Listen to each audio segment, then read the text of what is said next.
Hold on, Ms. Brinkley. Give me a second, Ms. Brinkley. Thank you so much. Welcome back to the Budget and Appropriations Committee. I'm Danielle McCray. I'm going to be chairing our next agencies. This is going to be our Human Resources Agency as well as the Office of Labor Commissioner. We are going to hear from DHR at this time and whenever you're ready. Okay, thank you. Good morning. My name is Tanya Brinkley. I am the Interim Director of Human Resources. With me this morning is my staff. They will raise their hands and I call their name. Lindsay Wines, Assistant Deputy Director of Administration. Michael Tate, Assistant Deputy Director of Operations. Conrad Samuels, Chief of Recruitment and Talent Acquisition. Ray Gulhar, Chief of Benefits. Valerie Weldon, Chief of Policy and Compliance. Terry Hill, Chief of Employee Assistance Program. Teresa Grundy, Chief of Learning and Development. Kirsten Jackson, Chief of Engagement and Strategic Partnership. Robert Page, Chief of HR Information Technology. Joanne Ashton, Chief of Shared Services. Linda Latimer, Manager of Class and Compensation. And Daryl Strange, Chief of Communications. The Department of Human Resource, in partnership with city agencies, is responsible for attracting, developing, and retaining a diverse and quality workforce by creating and implementing the city's human resource policies, regulation, programs, and special projects. DHR guides city agencies to foster a healthy, safe, equitable, and productive work environment for employees, their families, and the community. The agency is comprised of 9 business units: classification and compensation, employee benefits, learning and development, the employee assistance program, shared services, recruitment and talent acquisition, policy and compliance, human resource information technology, and engagement and strategic partnership. Here's a look at our 2026 proposed budget. Okay. This is our organization, and we're going to start by Service 770, Administration Human Resources. This service is responsible for the agency's overall strategy, performance, and management, while overseeing citywide HR policies. The service includes the following business units: Director's Office and Administration, Policy and Compliance, HR Technology, Engagement and Strategic Partnership. We have moved one position from Service 772 to this service to better align the role with operational functions. We have also created 2 new cost centers in the general fund for engagement in HR technology. These are not new functions for the agency. Service 771, Benefits Administration. This service is responsible for administering the city's health and welfare benefits for all active employees, retirees, and their dependents according to the terms and conditions of the city's contracts covering medical plans, dental plans, life insurance, prescription drug plans, vision, flexible spending accounts, and unemployment insurance. This service also administers the city's employee assistance program. This service also supports volunteer benefits through MetLife, including pet insurance, legal services, critical illness insurance, and whole life insurance. The recommended budget maintains the current level of service for fiscal 2026. Okay. 772. Okay. Service 772, Civil Service Management. This service includes the Office of Classification and Compensation, the Office of Shared Services, and the Office of Recruitment and Talent Acquisition. DHR has started tracking the percentage of new hires across city government that are city residents. DHR is maintaining its targets of 60% as it established the baseline of data. DHR has increased its target for a percentage of classification and compensation project requests completed within the deadline for fiscal 2026 to 90%. Okay. And Service 773, Learning and Development. This service offers learning and development opportunities for city agencies to meet both personal and professional growth for city employees. The recommended budget for fiscal 2026 reflected additional funding for the city's new HR Elevate program, which provides dedicated training to the agency's HR staff across the city of Baltimore. DHR has increased its target for percentage for employees attending a training satisfied or highly satisfied with experience to 90% and maintains its target of 70% for completion percentage for employees enrolled in virtual learning classes. Thank you.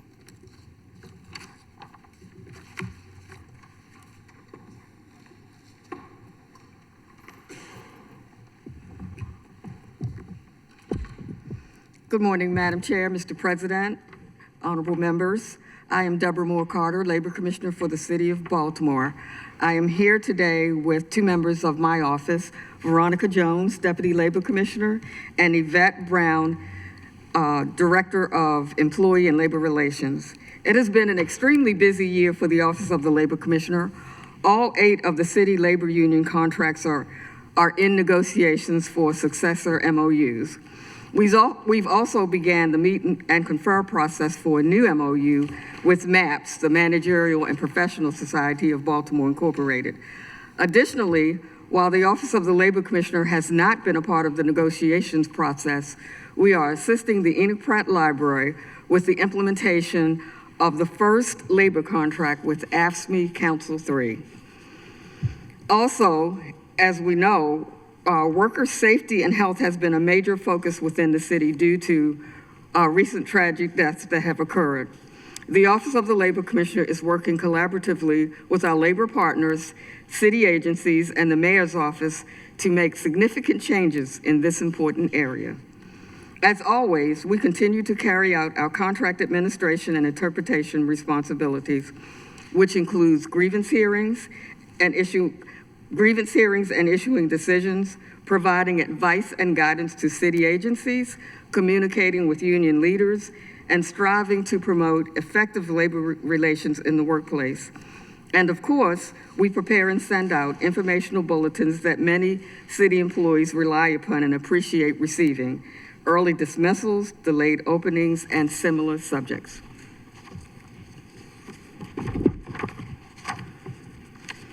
All right, so our fiscal overview. Our goals, as stated here, but we have other goals as well, to work in partnership with DCIT and the city website community so that we may have searchable MOUs, and to prepare an annual report of the Office of the Labor Commissioner, which will serve as an informational guide to both internal and external stakeholders. And another goal that we have is to continue with the labor management committees with all of our city partners and union leaders. Our service is Service 128, Labor Contract Negotiations and Administration. This service conducts labor contract negotiations with 8 unions, meets and confers with 1 managerial and professional society, negotiates collective bargaining agreements with respect to wages, hours, benefits, and other terms and conditions of employment. The recommended budget reflects a $1.9 million increase for the cost of legal fees for union negotiations. These costs were previously included in citywide legal fees.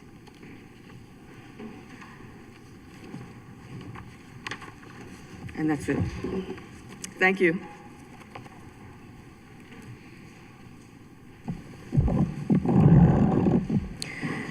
Thank you. We're going to jump into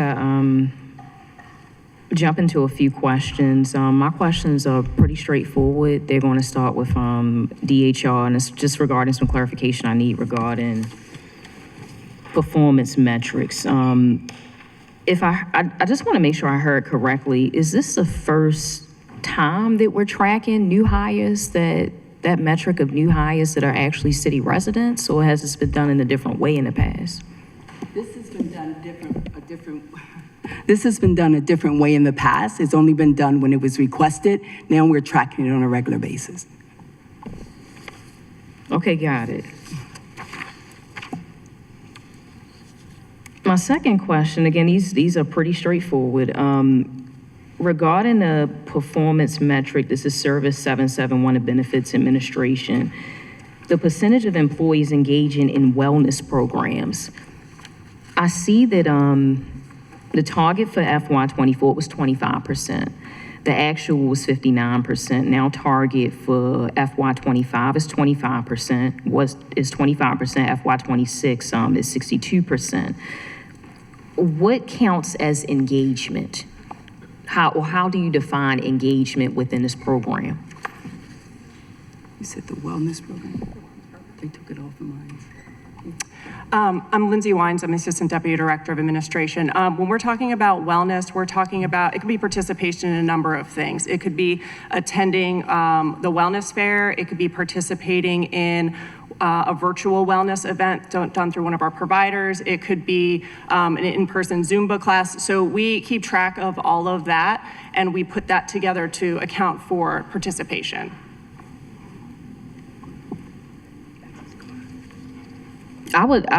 So where are we at as of today for FY25? We'll have to follow up with that one, but we can pull that data relatively easily. For FY24, it's that we're at 59%. I would love to see 62% of employees, including myself, engaging in at least one wellness event with the city a year. But 59 out of our 100 employees are attending. Just want to make sure in FY24 they attended, say, a virtual event or went outside of City Hall and did one of the Zumba classes that you guys offer, sometimes outdoors. 59 out of 100. I just want to make sure. Yeah, that's what our records show. And we actually get a fair amount of participation we had, I think, 2,300 employees attend our in-person wellness event last year. And that's actually one of the reasons why we increased our target. After the pandemic, we obviously weren't going to have in-person events that occurred in the pandemic, and we just started gearing that back up last year.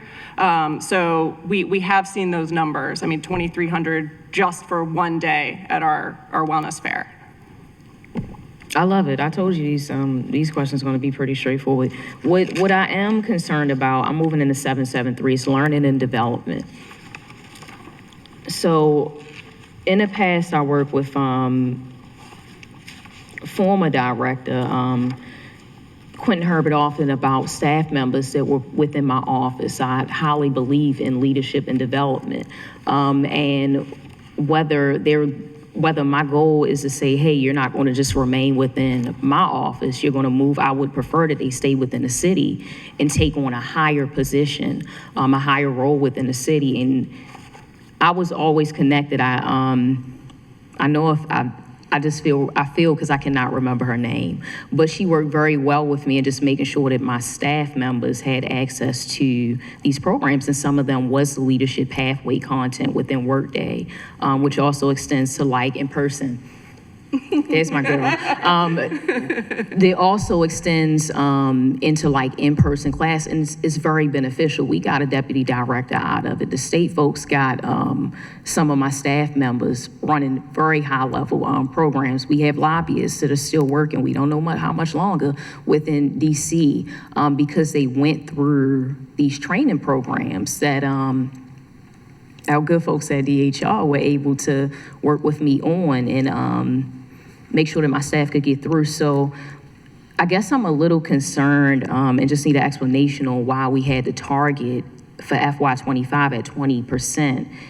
And it seems like we're going, I don't want to say backwards. I'll allow you all to explain like why is the number for FY26 5%?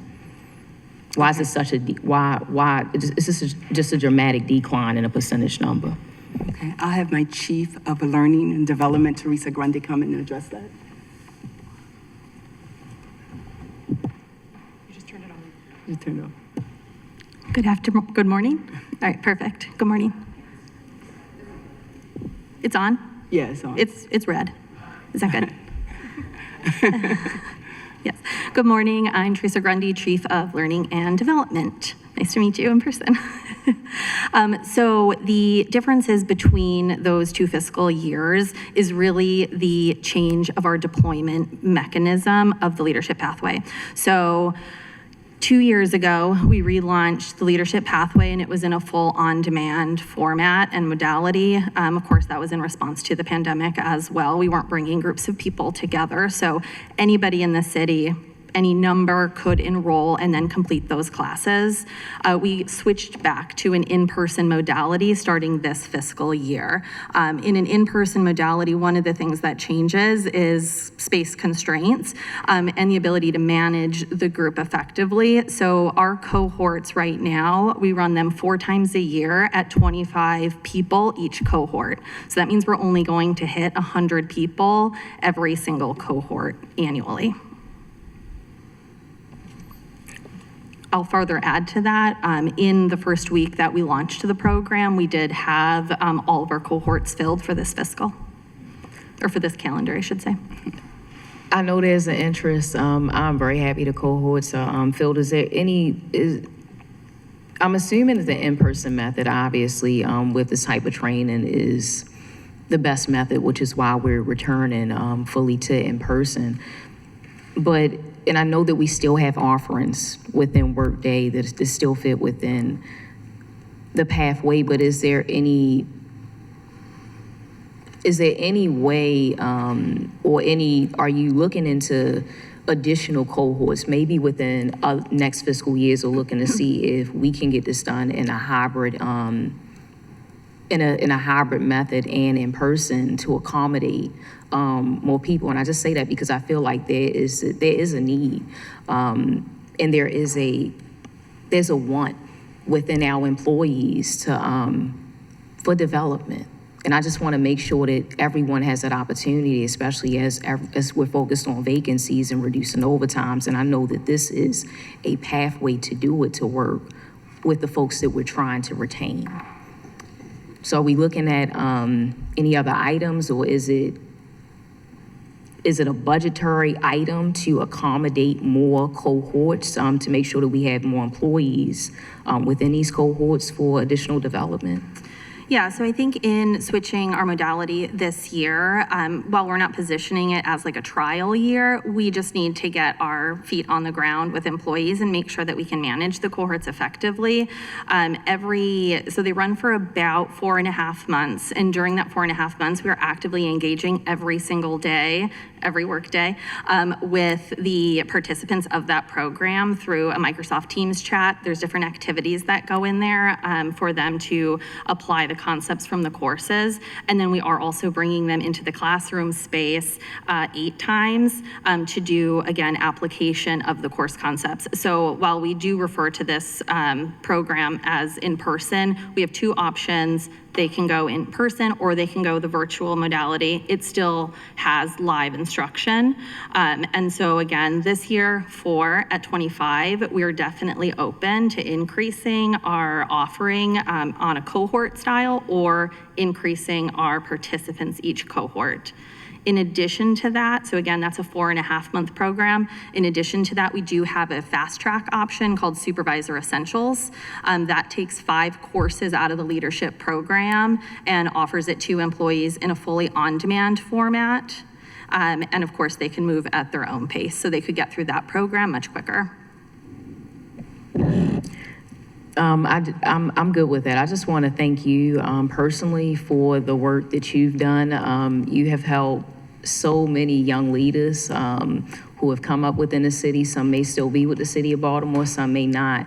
But even if you didn't just put your hands on it, you put me in the right direction, so I knew how to utilize Workday for my staff to use those modules to develop the skills they needed, whether it was within customer service, whether it was within time management, and also other offerings that they were able to use to complement items that they were studying. And I know I'm going on and on and on, but I don't care, because it is so important for folks who were born and raised here, for me to just have access to these opportunities. And it's simple, but I thank you.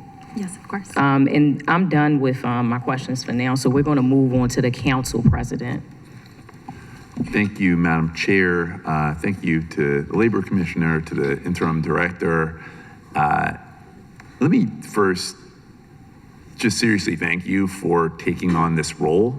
you are inheriting an agency with severe challenges, and it is deeply frustrating when we have folks that want to work for the city, people who are talented, want to be public servants, and yet get hemmed up by the bureaucracy of applying for a job in our city. And unfortunately, that is a story that I have heard over and over and over again. And so I want to really thank you for taking on this body of work. And I'm sincerely hoping it's a partnership with the council. I want to thank Deputy Administrator Kearney, who's been extremely responsive when our office has reached out for data requests and whatnot.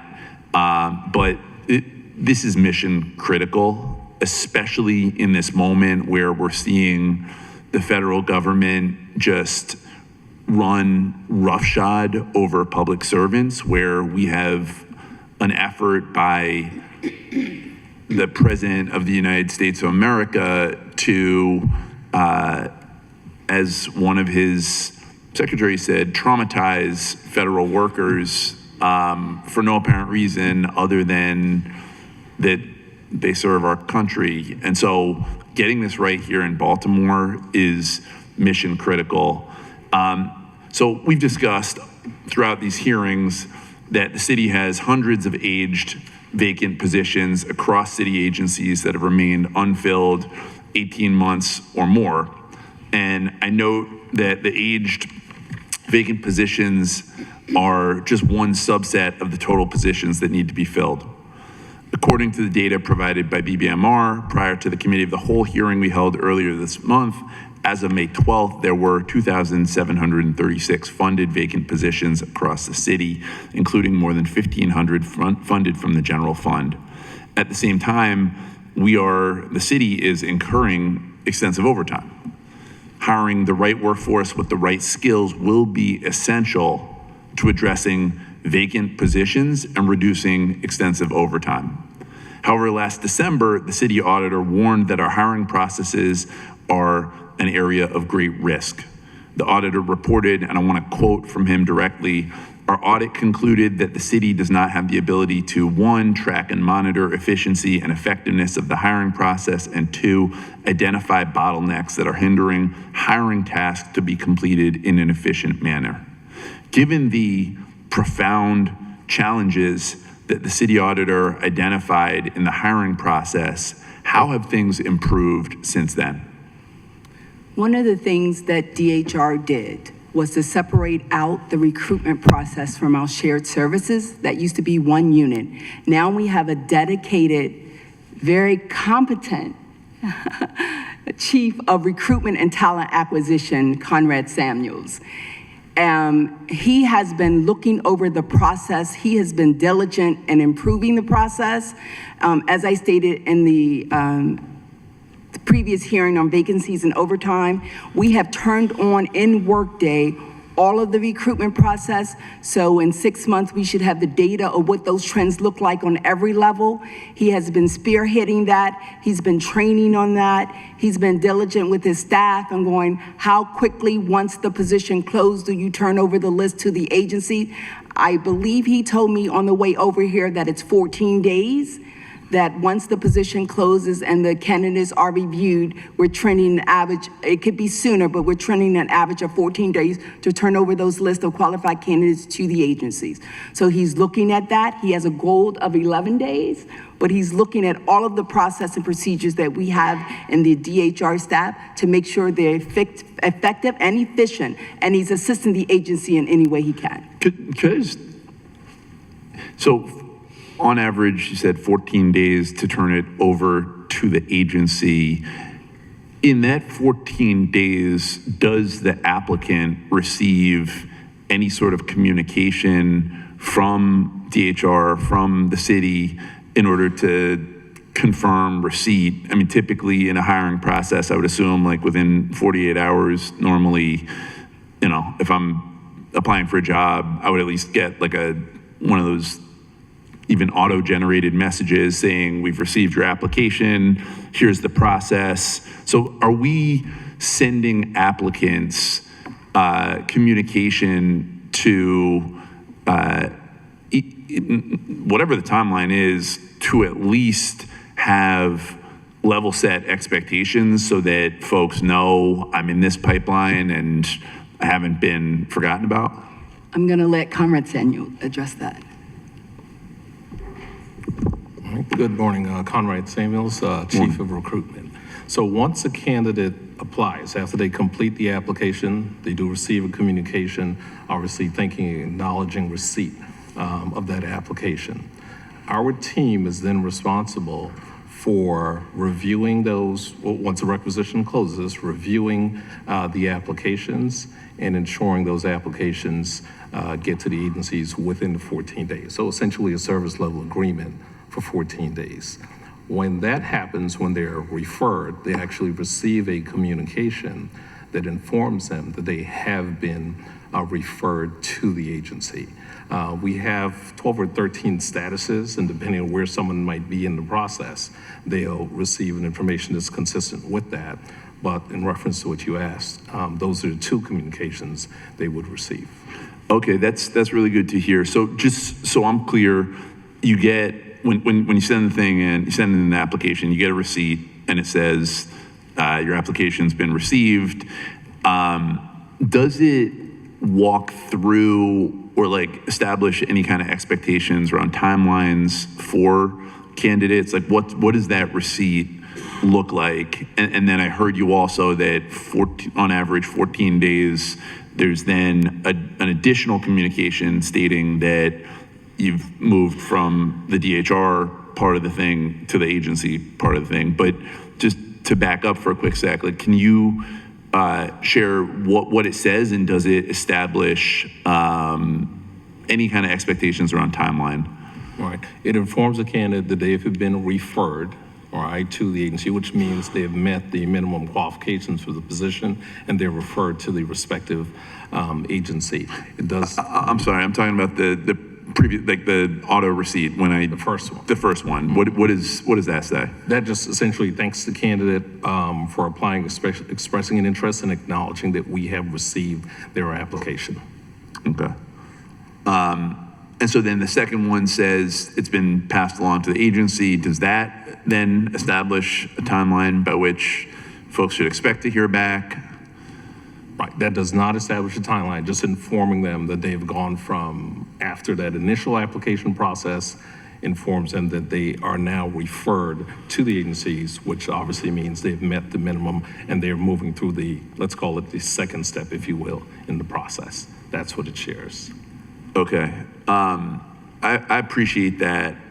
I really appreciate that information. And I'm going to yield the rest of my time and maybe come back for a second question, second round. But look, I will just say that it is critically important that we establish best practices to be able to bring people on.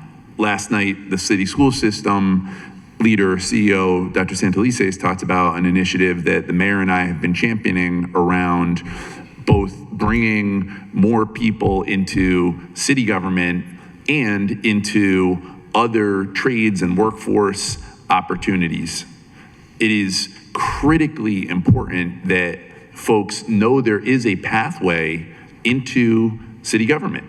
We have so many vacancies, we have so many opportunities, and so to have a system that actually expeditiously gets folks through, where they know the timeline, where they understand that like they're not lost in the sauce, I think is extremely important. And again, it has felt like a real deficiency from this agency. And so I just want to say to you all, this is mission critical for me. I believe for our mayor as well, who is really championing this Career Pathways initiative. And so I'm very encouraged to hear there are protocols being established to address the deficiencies that the auditor found. I would just say we really need to move quickly on this work. Director? Just really quickly, sorry, I'm Shamaya Kearney, Deputy City Administrator. Just want to acknowledge that while Workday is our system of record for human resources, you do know that there is a bit of a decentralized process for our human resources, that some is handled by DHR while some may be handled by agencies. And because you don't see communications in Workday doesn't necessarily mean that those individuals or those candidates have not been contacted. So you do have some agencies who do direct outreach via email and phone. So just wanted to make sure that we're acknowledging that Workday is not the only tool that is utilized to communicate with candidates. While I do willingly acknowledge that there are some challenges in the time that it takes for us to communicate with candidates, just want to make sure that our residents and others who are listening understand that that is not the only way that we communicate where a candidate is in the hiring process. Yeah, Deputy Administrator, first off, again, I want to thank you. I was very encouraged to hear this was going to become part of your portfolio. It is, again, really important. I will just say, and this is not going to be news to you, but there has been a lot of consternation with Workday within agencies, outside of agencies. We had the whole issue about pay for firefighters, and we were eventually able to get that resolved. But again, having a system, whether it's centralized in DHR, whether it's within the agencies, it just has to work for the end user, which is the person who's applying for the job, as well as for us, the city. And so I'm really looking forward to and expecting great progress on this issue under your leadership. Yep, and in partnership with the wonderful DHR team and also with some of our HR practitioners and agencies, we will expect to see improvements in the following fiscal year and look forward to coming back before the council to report that progress. Thank you. Thank you. Councilman Gray? Thank you, Madam Chair.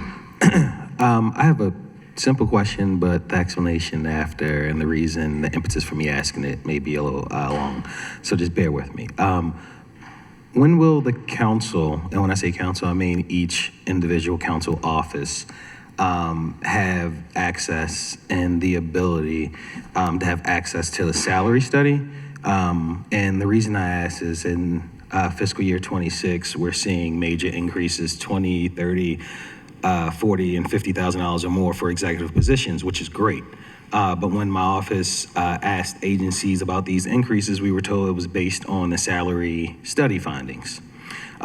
Meanwhile, the hiring process, we just hired the last person in our office, so we're at full staff. I'm really happy and excited about that. And the process was pretty much seamless. The point of contention that I'm having with that process and also with my members that have been working with the previous council person and now with me is in hiring for a position in my office and requesting the mid-range. And for this person, it was based off of 10 years of experience. That request was denied. And Class and Comps approved just $1,000 above the entry level. And I made a clear explanation on how the salary decisions are being made. I would like a clear explanation on how salary decisions are made, because right now it feels like, one, is inequitable, two, there's no transparency. If I'm asking, why can't this person receive the midpoint, and I'm just told based on the salary study, I can't see the salary study, so it just seems like sometimes it feels like just a wall that's just put in front of me just to say, you can stop talking about it. And I would love to have that transparency and have to be able to look at the salary study myself. And I don't want to speak for my other council members, but for those experiencing the same thing, I feel like we would love to know exactly what that salary studies are, because frankly, as the person in charge fiscally for my office, it's very frustrating when I'm advocating for people in my office to be paid more so we can retain them, so we can attract them, and we're being told no, but we're seeing all across the board in other agencies, folks are making $30,000, $40,000, $50,000 more, and then the folks that are actually on the ground talking to constituents each and every day, it's almost like they're fighting for scraps. And so if you can just, one, give me a clear explanation of how salary decisions are being made, that would be great.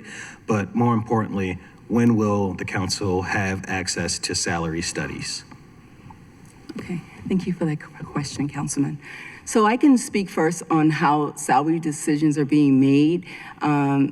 It's not just based on the salary study, it's based on who's in that grade throughout the city, what does that look like for that position, what duties are being requested.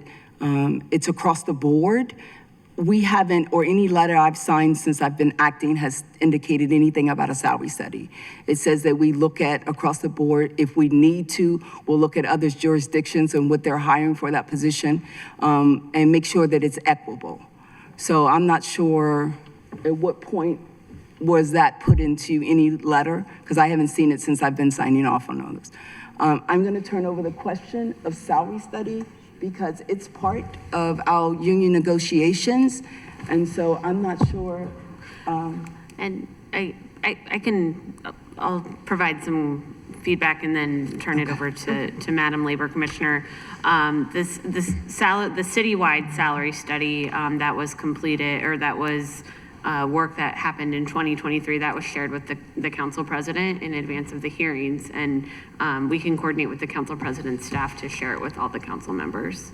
Director, my apologies, Madam Chair. I just want to be really clear that the directive from the mayor's chief of staff was that it was embargoed, and I have been asking repeatedly whether we could share it, and your office has said no. The mayor's office has said no. I find it frustrating and somewhat disingenuous. Literally yesterday, my deputy chief of staff asked the mayor's chief of staff whether we could share the salary study with my colleagues, because as I have said to you all, it puts me and this council in a very difficult position for me to have asymmetric information as my colleagues.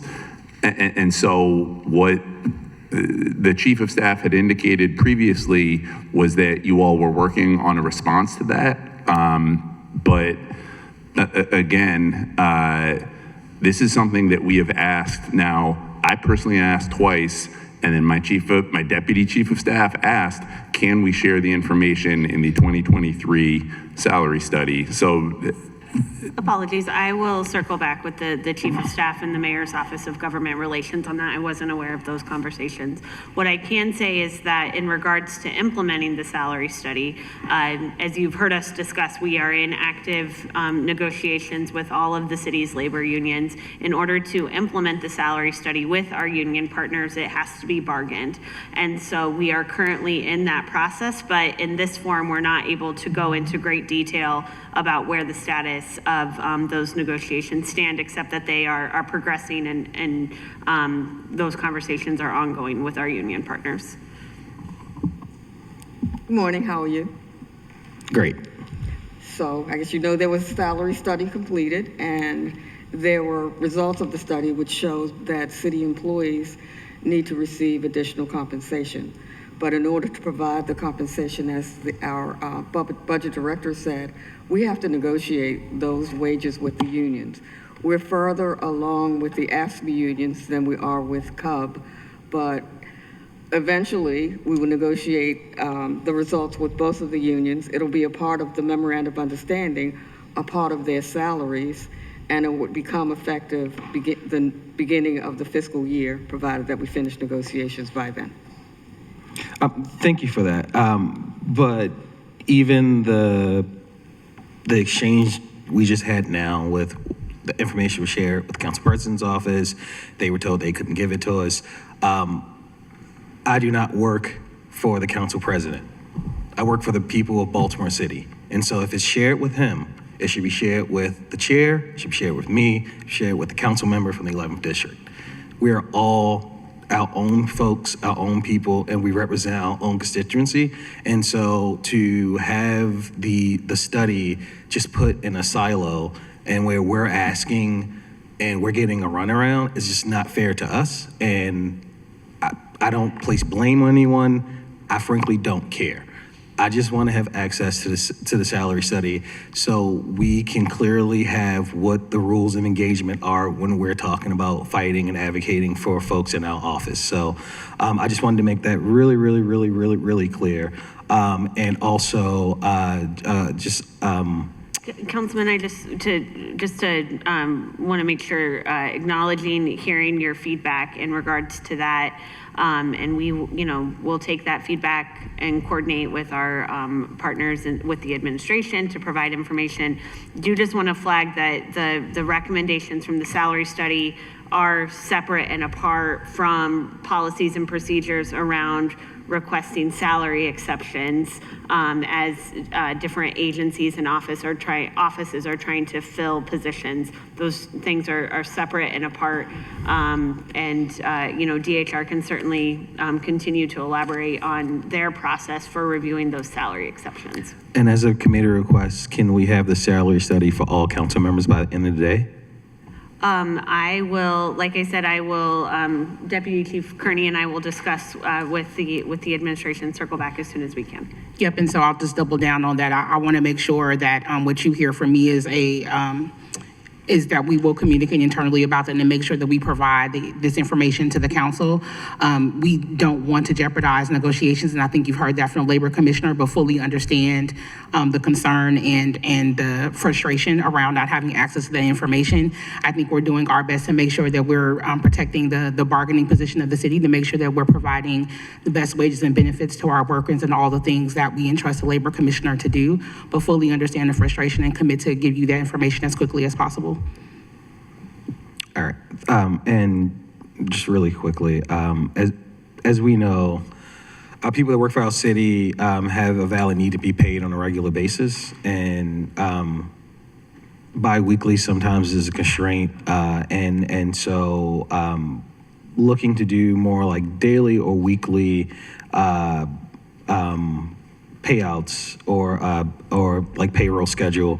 Have you guys thought about that? Because when I think about it, I think about the great work that Moaim was doing with the Squeegee Collaborative and making sure that those kids were paid daily, and they were coming back because they had access to funds immediately. And I think that would be a really great strategy to attract some of the youth in Baltimore City. When I say youth, I mean kids that graduate straight out of college. If there was a more daily or weekly payout system that could incentivize people to want to work for this great city. And have you guys considered that? And has there been a cost assessment on changing the payment schedule? Okay, I'm going to turn this over to Director Lawson. Payroll is under finance, not DHR. Yeah, so as Interim Director Brinkley mentioned, payroll is administered by finance and is overseen by the Bureau Director of BAPS, the Bureau of Accounting and Payroll Services. The city cuts payroll every week for our 10,000 plus permanent employees, plus the additional seasonal and part-time employees that we have. There are 18 positions in payroll to do that, and that's an increase from 11 positions which have historically been funded in that service. As you can appreciate, as I'm sure any of you can appreciate, the process for cutting payroll and ensuring that it happens every single week on time so that employees are receiving that funding and that those payments are being made accurately and recorded accurately on the city's ledger so that we have accurate financial information, that is a huge task for 18 people. And so if you're talking about trying to increase the frequency to daily or weekly, that's going to be a monumental cost that will have to be funded with a significant staff increase within the Department of Finance. Otherwise, we are going to run the risk of widespread errors in our payroll processing. Yeah, and we definitely don't want that, but have you guys done any type of study on this? So this was something that I can't say that it's been analyzed recently. I can definitely take that feedback to the Director of Finance and encourage him to look at it. I mean, I will say that just from a financial best practice, staff capacity, daily payroll processing is not something that other major employers of 10,000 plus employees are doing, just because it's incredibly burdensome, and it opens us up to a lot of widespread financial issues that just make it more difficult to ensure that those transactions are happening accurately. So I think we can definitely look at it but I think we also should look at what other services and resources exist to support our employees in terms of making sure that they have access to their wages and to their benefits. And one of the things I do just want to highlight where I think that the city of Baltimore is a true leader is that, and a lot of the work that comes out of DHR and the benefits team is the work that goes into getting employees enrolled in their benefits.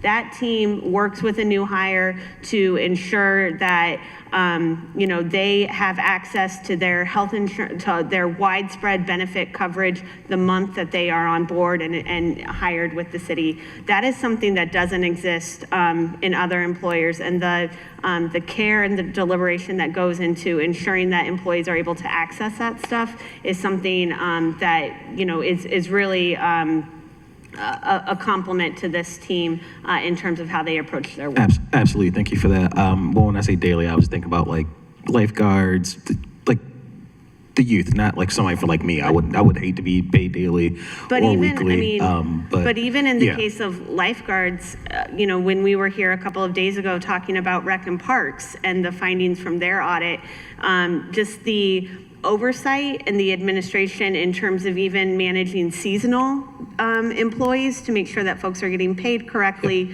doing that on a increased frequency above and beyond what we do today would require additional staff resources, not only in the Department of Finance, but within all of the different city agencies who have a fiscal oversight role in dealing with those seasonal employees. And could I have a committee request for if we do a cost analysis on daily and weekly pay? Obviously, I don't expect that to be done in 2 weeks. That's a long-term. Yeah. That's a long-term So- project that, again, I can take that back to the finance director and ask him how long it will take him to do that project. But we're talking months, not weeks. In terms of performing of course, that of course, analysis. of course. Can we December 1st of this year? At very least, I'm hesitant to commit to timeframes because. Okay, well, we can talk about it later then. Yep. Yeah, but that's the committee request. If I may just ask for clarity on the request and see if you might be amenable to this, are there particular positions? Because I think in some of your remarks, you were speaking about youth. So are you talking about specific to seasonal employment, or are you asking for an across-the-board analysis? Across the board, but to see where, I mean, there could be agencies or departments where it could make sense from a practical, maybe not like a risk analysis, but also just across the board. Yeah.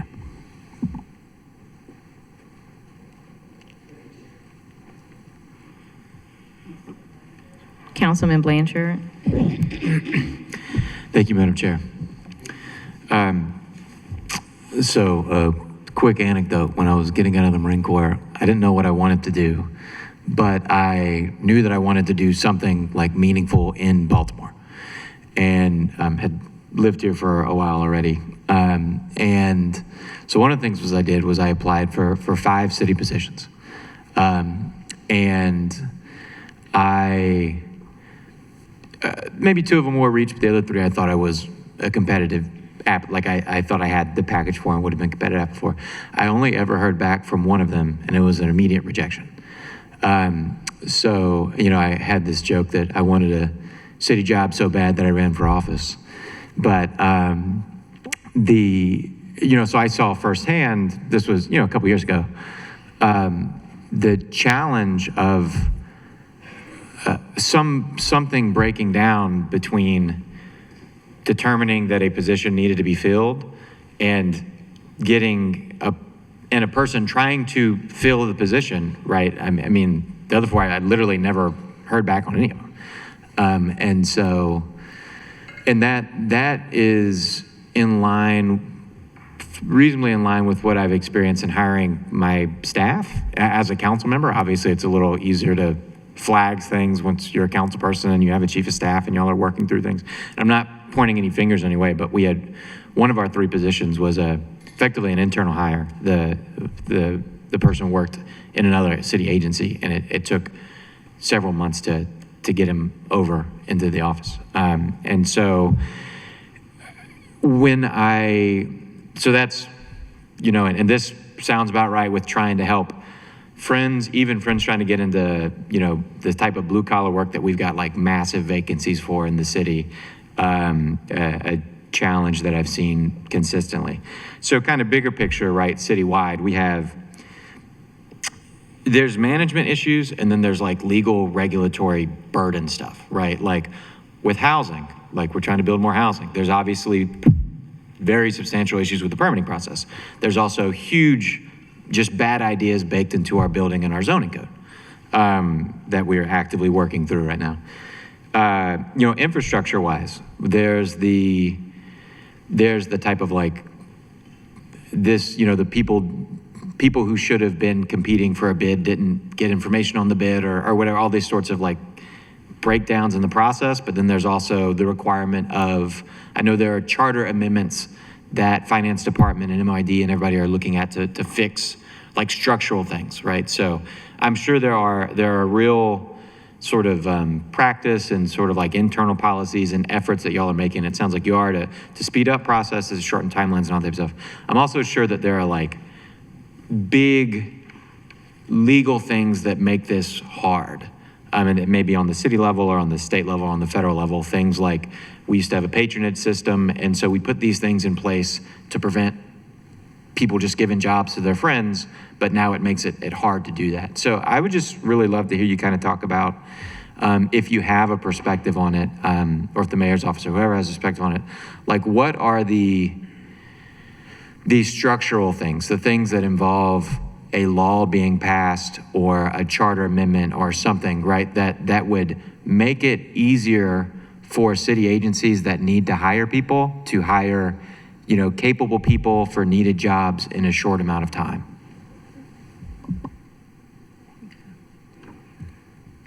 There are several legislation, thank you for that question. There are several policies that have already passed to cut some of the red tape out.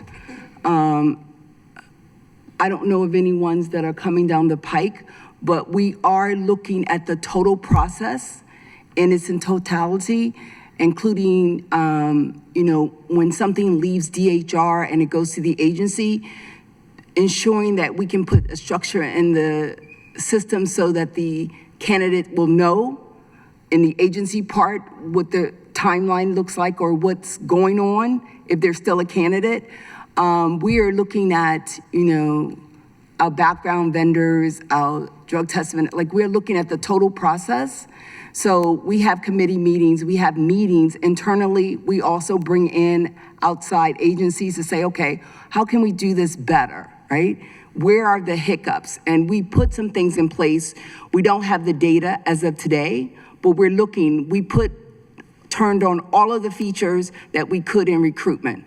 Within 6 months, we should say, okay, you know, we see where an interview, we sent them the job candidates on this date. When was the next day they went into a system to show progress? We'll be able to tell that information. So we're not stopping, you know, we're still doing our HR conversations meetings. We have every other Monday, we're having those conversations. What are you doing? What assistance do you need? We're consulting with the agencies as much as we can to make sure that this process is expedited. Okay, thank you, Director. I hear you on that. I guess I would, if it turns out that like, just through best practices and optimization and just like sort of good organizational leadership, then we can end up in a situation where next year this hearing lasts like 7 minutes and we're all happy, then that's awesome. Yes. Would be very pleasantly surprised if that is the case. And I just think it's important to, I think like going back to the infrastructure piece as an example of like, Finance Department's looking at like actual charter amendments to make this, to fix broken processes, right? And so I would just be, my sense is that something is going to be involved there. And then I'll make a brief comment that My hunch, we've talked a lot about contracting workers instead of, right, contracting workers versus hiring workers.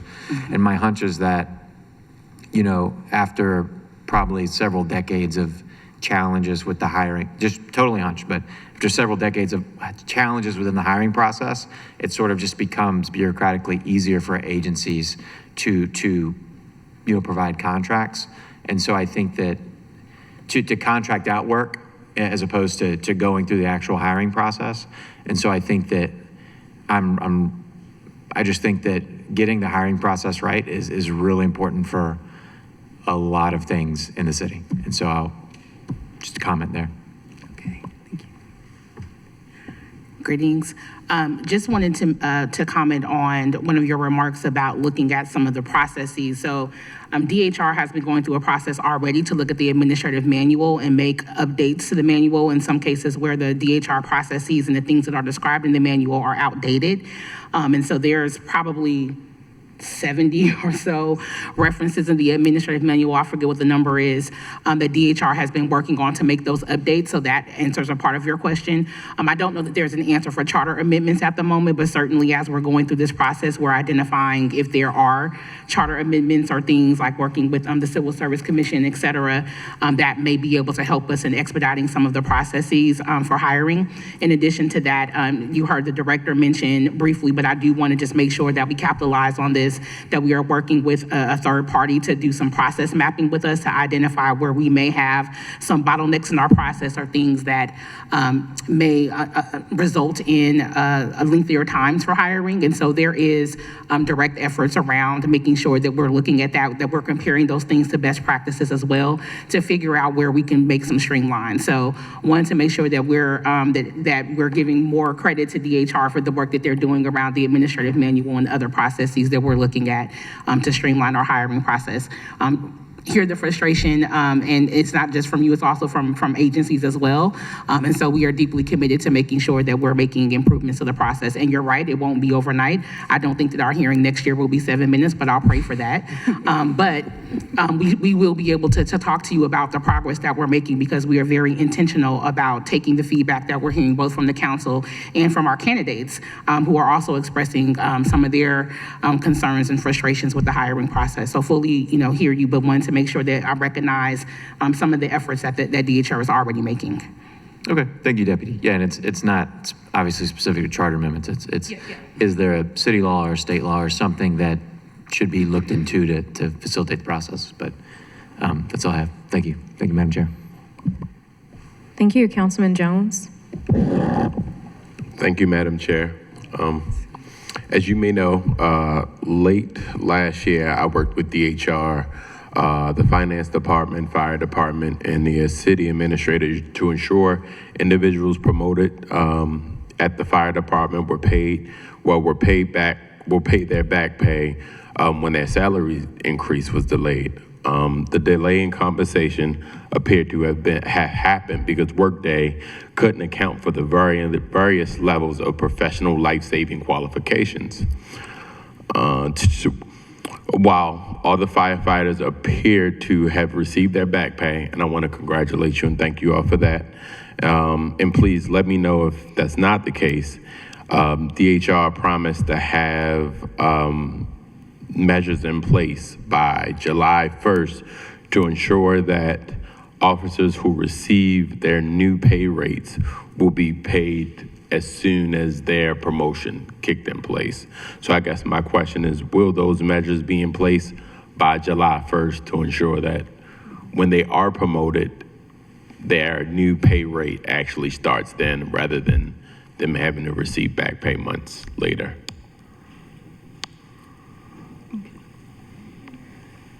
So when we were working with, thank you for that question, Councilman. When we were working with fire, there were several different things that came out of that.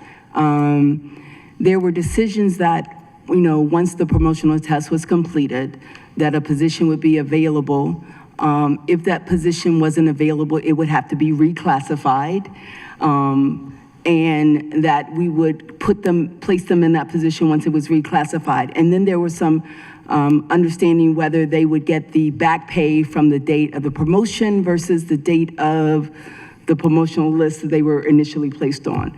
I think most of that has been worked out. There have been a large amount of positions that have been reclassified in anticipation of that opening, so that process won't have to go through. I think there is still some discussion with fire and the OLC on exactly when, once you take the test, when and you go into that position, what the pay looks like. But we will continue to work with them in any way we can to make sure that we don't get any more of the hiccups. But one of the main things was the reclassification of a large amount of positions, so they don't have to wait for that once the promotion happens, once they take the test and promote it. Okay, cool, because one of the biggest hurdles was that Workday couldn't have in the system, both variations. And I guess on the back end, they would make it so that each fire position would have kind of a A salary and a B salary. So that as soon as someone reached the qualifications, you could just go into the system and readjust to like the B salary versus having to readjust for rather having to wait for a position to be open so you then can put someone into that correct salary. Yeah, there wasn't an A salary or a B salary. It was that they were reclassifying the position for the max salary, so that any salary under that could go in it. Okay, from what it seemed like they was gonna put in the system that there would be a variety of salaries for that position, so that, but I guess the answer is you still are working on it, because I guess the date that the system was supposed to be fixed was, I guess, July 1st. That's what I'm trying to figure out. The issue was the employees that had ALS, Advanced Life Support Certification. Yep. And so if you have Advanced Life Support Certification, you get an additional stipend. So if there was not a position available when you had your ALS, so what has happened now, the positions have been created at the higher level so that those who have ALS certification can move in, and if you have BLS certification, basic life support, you would be in lieu of that position. So that's been done. I got you. Okay, thank you for the clarification. I appreciate that. And just my other quick question is for clarification, or just for transparency. Like, I recently had a conversation with a federal worker who was looking to get out of, the federal level because of everything that's going on in the administration. So, I encouraged them to apply for a position in the city. They seen a position online, they told me, encouraged them to apply. But I guess it seemed like it was only open for a day, right? And it was supposed to be scheduled till July 30th or something. And that was, July 1st was supposed to be the closing date. But I guess in some reason it was, when it opened, it was only open for 24 hours, then closed. And the person kind of came back with frustration on like, oh, why was it only open for a day? I was looking to apply and I couldn't really give them an answer. Just my tidbit or word of advice is, if we're going to publish these positions, I guess when it says it's going to be open for a certain amount of days, does it usually stay open for that many days, or does it close often? How often does this happen? Because just in transparency, when someone reads something, they kind of expect it to be open, and just how often does that happen, where what's posted may not necessarily be the case? Yes, and if you could get us the information on that position, we can look at that, because I'm looking, we don't remember any position that has been open for a day. There are some civil service guidelines on civil service positions and how long they have to be open. And then we normally, and I've said this before, it's a minimum of 11 days or 5 days if it's an internal candidate with a sense of urgency, but it's never been a day unless they took it down to make some changes to it and add it back up. I don't recall any being a day. And if you could give me the information on that position, I can take a look at it. I'll give you the information. It was like an HR position, I think that was recently posted last week or something, for HR tech or something. But it was open on like Friday and closed last Saturday. And it was supposed to be open till July 1st, I guess, is what was originally posted on the position. Yeah. Okay. Okay. Yeah, we'll get that more information on that. We'll take a look. I would just say, and just for my actual question is, Yeah. is it often that a position may be posted for a certain amount of days, says it's going to be up for, let's say, 30 days, but then get taken down before then? If so, why and how often does that happen? I don't know. Like I said, civil service guidelines, we can't take it down. There are certain days that we have to post those. If there's something else for a reason why it was down, we can find out what that looks like and what that trend has been over the last 6 months. To say if something was taken down before a period of time, and was that period of time published? And if it was taken down before, then why? We can get the information. Okay, well, thank you. I look forward to working with you. Okay, no problem. Okay, thank you to both agencies for joining. We are now in recess, and we will be returning at 12:30 p.m. today, this afternoon, for the Mayor's Office of Minority and Women-Owned Small Business. Thank you.